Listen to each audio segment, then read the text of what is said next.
welcome to the Allgäu.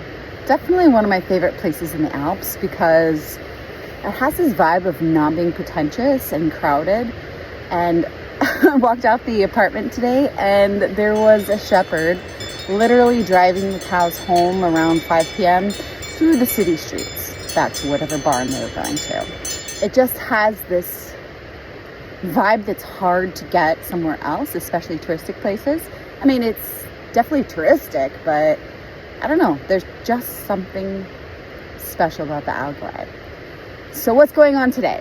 I definitely spent about a lot of money to have a weekend in the Alps. Drove a long way with lots of traffic and got almost an inch of rain today. So I was a little bit afraid. The recent Texas floods in the hill country got me kind of like nervous, and then I saw that there was a train derailment because of the rain, so I kind of was like, you know what, we're just not going to risk it. We're not going to go up high today.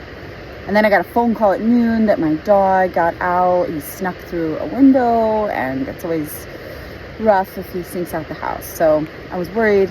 So I don't know, we were all kind of complacent today, but I decided to take at least a small hike and went up the Oital River. And the trail is amazing. It's so peaceful. It's not aggressive. It's chill. There's several hutas along the way. And at the top of the Oital River, there's a thing called the Oital Roller. And I want to go on it again. I did it a few years ago. I want to do it again tomorrow. We're going to get up early and do a big hike. Actually go up the real mountain, and you know, if some of our group just wants to walk up the river and get there, and then the other can go around the Hofatz mountain and do like 800, 900 meters of elevation, we will. It's very cool.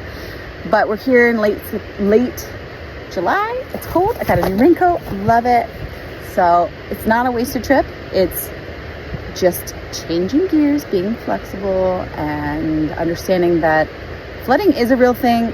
Probably wasn't so bad today as I thought it was going to be, but when you're ramped up, and it's best not to push it, in my opinion. So, all right. I hope you guys enjoyed this. Watch this next video of us actually hiking up and around to do the Oital Roller, which is a mountain scooter.